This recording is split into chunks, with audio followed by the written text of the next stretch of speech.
प्यारे बाबा के अव्यक्त महावाक्य हैं। 12/11/1972 की ये बाबा की वाणी है और इस वाणी का सार है, जो टाइटल है, अलौकिक कर्म करने की कला।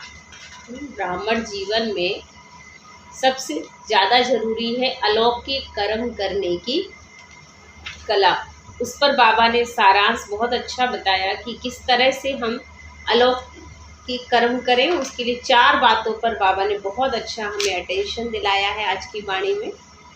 बाबा ने आगे कहा कि अपने को चेक करो बच्चे, कहाँ तक ज्ञानी आत्मा बने हो।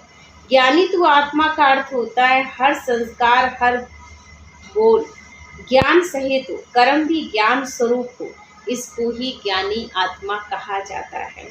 और ज्ञानी आत्मा के लिए बाबा ने कहा 4 बातें हमेशा याद रखनी है।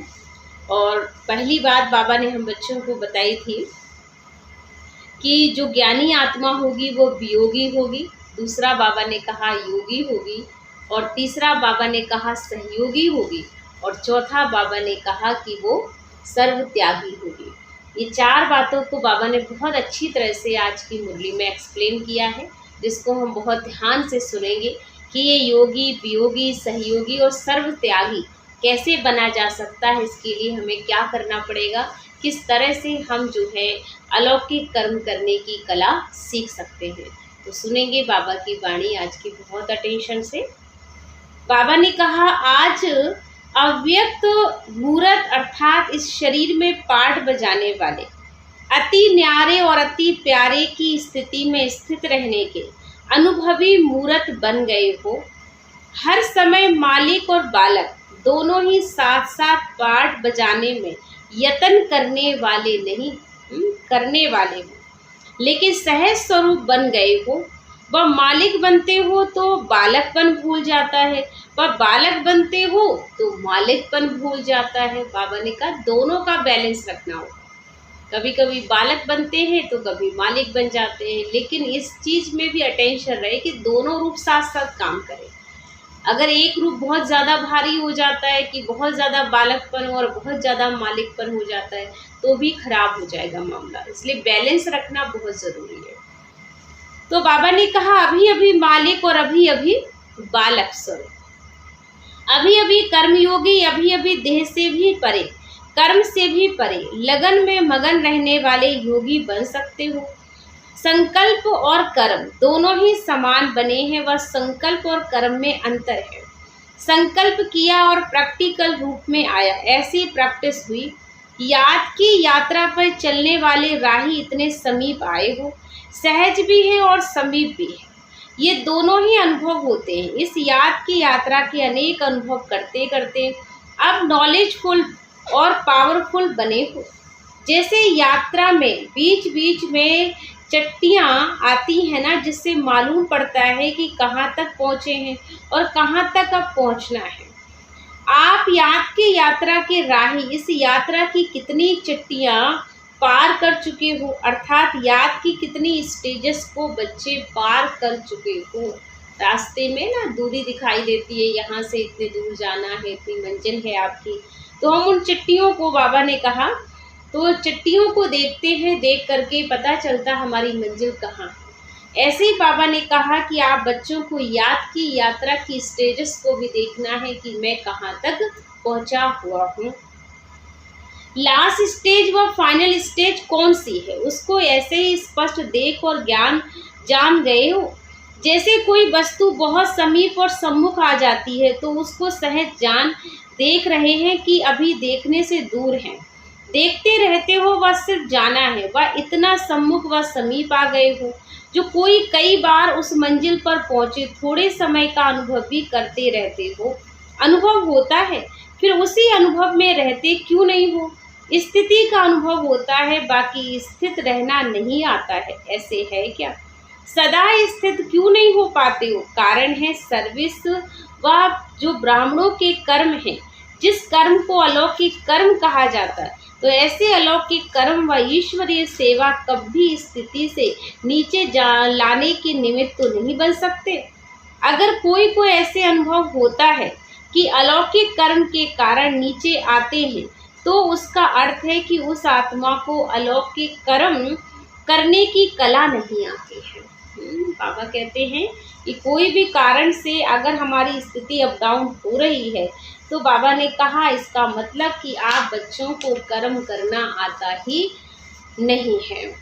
जैसे कला दिखाने वाले कलाबाज व सर्कस में काम करने वाले हर कर्म करते हुए हर कर्म में अपनी कलाबाजी दिखाते, उन्हों का हर कर्म कला बन जाता है।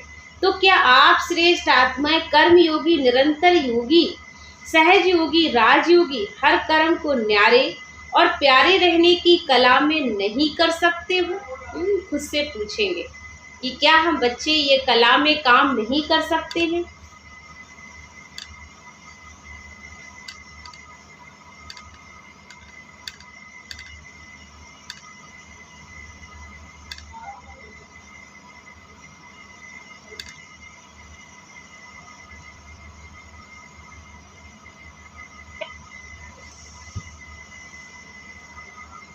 तो बाबा सुना रहे थे कि बच्चे जैसे वो कलाबाजी वाले होते हैं, वो अपनी हर कला को दूसरों को दिखाते हैं, तो ऐसे ही बाबा ने कहा क्या आप बच्चे कर्मयोगी हो, निरंतर योगी हो, सहयोगी हो, राजयोगी हो, हर कर्म को न्यारे और प्यारे रहने की कला में नहीं कर सकते हो?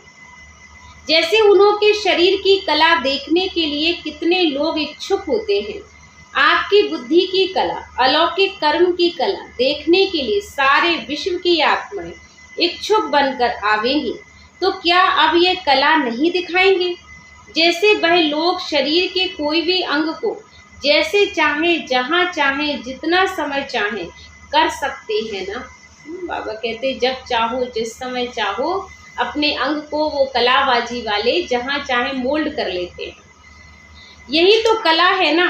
आप सभी भी बुद्धि को जब चाहो, जितना समय चाहो, जहाँ स्थित करना चाहो वहाँ स्थित नहीं कर सकते हो। वह है शरीर की बाजी और यह है बुद्धि की बाजी, जिसको कला कहा जाता है। तो बाबा के जिसको ये कला आ जाती ना, वही 16 कला संपूर्ण बनते हैं।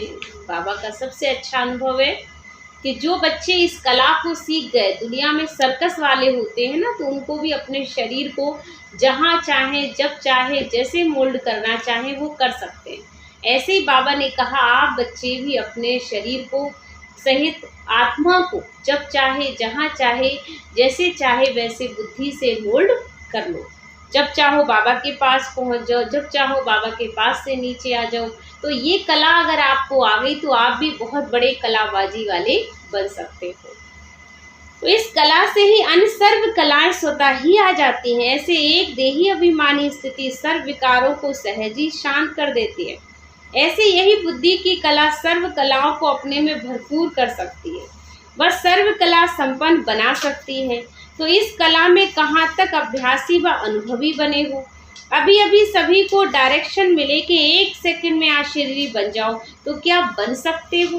बाबा पूछ रहे हैं 1 सेकंड में आशीर्वादी बन जाओ। चलो अभी कलाबाजी करिए सभी। 1 सेकंड में अपने अपने स्थान पर आत्मा बिंदु को देखिए।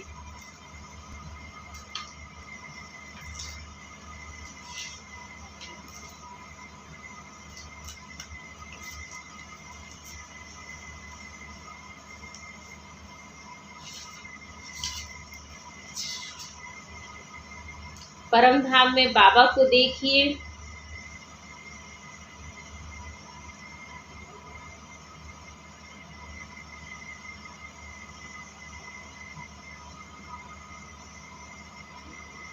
अब नीचे अपनी देह को देखिए।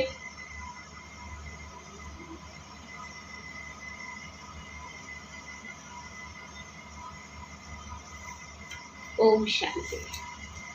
तो सभी ने देखा कि अगर हमें ये चीज़ हमने की अभ्यास और हमें अपनी आत्मा दिखाई दी, परमात्मा दिखाई दिया, शरीर हमें एडजस्ट वैसा दिखाई दिया, तो इसका मतलब है कि हमारी सर्कस बहुत अच्छी कलाबाजी चल रही है, हम मतलब एक्सरसाइज अच्छी कर रहे हैं। और अगर हमें नहीं दिखाई दिया तो इसका मतलब है कि अभी बहुत प्रैक्टिस की ज़रूरत है। तो इस पर भी अटेंशन देंगे सभी। तो बन सकते हो, सिर्फ 1 सेकंड में स्थित हो सकते हो जब बहुत कर्म में व्यस्त हो, ऐसे समय में डायरेक्शन मिले। जैसे जब युद्ध प्रारंभ होता है तो अचानक ऑर्डर निकलते हैं, अभी अभी सभी घर से छोड़कर बाहर चले जाओ। फिर क्या करना पड़ता है, जरूर करना पड़े। तो बाप दादा भी अचानक डायरेक्शन दे कि इस शरीर रूपी घर को छोड़कर, इस देह अभिमानी की स्थिति को छोड़कर देही अभिमानी बन जाओ, तो इस दुनिया से परे अपने स्वीट होम में चले जाओ, तो कर सकेंगे। युद्ध स्थल में रुक तो नहीं जावेंगे, युद्ध करते करते ही समय तो नहीं बिता देंगे कि जावे ना जावे, जाना ठीक होगा व नहीं, यह ले जावे व छोड़ जावे, इस सोच में समय गवा देते हैं। ऐसे ही आश्चर्य बनने में अगर युद्ध करने में समय लग गया तो अंतिम पेपर में मार्क्स बाबा ने कहा वह डिवीज़न कौन सा आवेगा। अगर युद्ध करते करते रह गए तो क्या फर्स्ट डिवीज़न में आवेंगे। ऐसे उपराम एवर रेडी बने हो, सर्विस करते हैं और ही बाबा ने कहा स्थिति शक्तिशाली हो जाती, क्योंकि आपकी श्रेष्ठ स्थिति ही इस समय की परिस्थितियों को परिवर्तन में लावेगी। तो सर्विस करने का लक्ष्य क्या है, किस लिए सर्विस करते हो। परिस्थितियों को परिवर्तन करने के लिए ही तो सर्विस करते हो ना। सर्विस में स्थिति साधारण रहे तो वह भी सर्विस हुई। इस याद की यात्रा की मुख्य 4 सब्जेक्ट हैं, जिसे चेक करो कि कहाँ तक पहुँचे हैं। पहली स्थिति थी वो अब भी कोई कोई की है, वह क्या आप वियोगी है। दूसरी बाबा ने कहा, ध्यान से सुनेंगे जो 4 बातें बाबा ने बताई हैं। पहला बाबा ने कहा कि स्थिति जो अब कोई कोई की है वह क्या वियोगी है, या बाबा ने कहा वियोगी के साथ बाद योगी भी बनते हैं। तो तीसरी स्टेज है योगी के बाद सहयोगी भी बनते हैं, और सहयोगी के बाद लास्ट स्टेज है सर्व त्यागी भी बनते हैं। तो इन 4 सब्जेक्ट को सामने रखते हुए देखो कितनी पौड़ियाँ पार की हैं, माने कितनी सीढ़ियाँ हमने पार की हैं, कितने तक ऊपर चढ़े हो। क्या अभी तक भी बार बार कब वियोगी तो नहीं बन जाते हो, सदा योगी सहयोगी बनकर चलते हो। अगर कोई भी विघ्न आता है, विघ्न के वश होना अर्थात वियोगी होना, तो वियोगी तो नहीं बनते हो। बाबा ने कहा कि कोई भी विघ्न के वश होकर के कार्य करना अर्थात वियोगी बनना। ये बात का ध्यान से लिखेंगे भी कि वियोगी किस आत्मा को कहेंगे कि जब भी कोई परिस्थिति आती है और परिस्थिति के वश होकर के हम बाबा को भूल जाते हैं और बातों में फंस जाते हैं। तो बाबा ने कहा कि वियोगी के बाद सहयोगी बनते हैं, लेकिन सहयोगी बनने के बाद बाबा ने कहा कितने तक चढ़े हो, तो सदा योगी व सहयोगी बन के चलते हो। अगर कोई भी विघ्न आता है, विघ्न के वश होना अर्थात वियोगी होना, तो वियोगी तो नहीं बनते हो। विघ्न युक्त योग युक्त अवस्था को समाप्त कर सकता है। जब कोई विघ्न आता है, परिस्थितियां आती हैं, तो वो हमारी योग युक्त अवस्था को भी भंग कर सकता है। तो बाबा की स्मृति को विस्मृति में ला देता है। तो विस्मृति अर्थात वियोगी बनना। विघ्न ने हमें बाबा से दूर कर दिया, अर्थात कि हम वियोगी बन गए।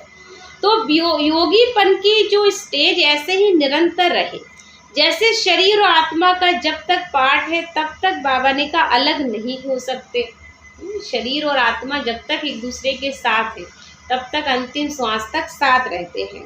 वैसे बाबा की याद बुद्धि से अलग ना हो। आपकी बुद्धि का साथ सदैव ही साथ अर्थात बाबा के साथ हो, ऐसे को कहा जाता है योगी, जिसको और कोई भी स्मृति अपनी तरफ आकर्षित ना कर पावे।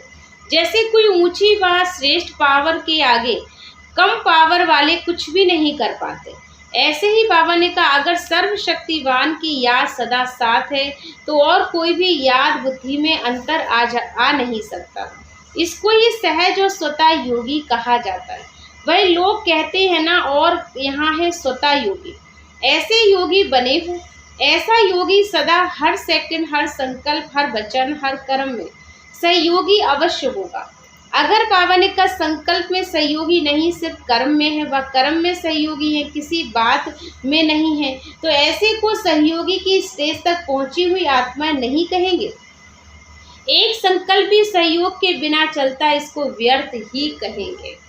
बाबा ने कहा एक भी संकल्प जो है व्यर्थ चल रहा है, अर्थात कि यह वियोगी ही है, व्यर्थ है।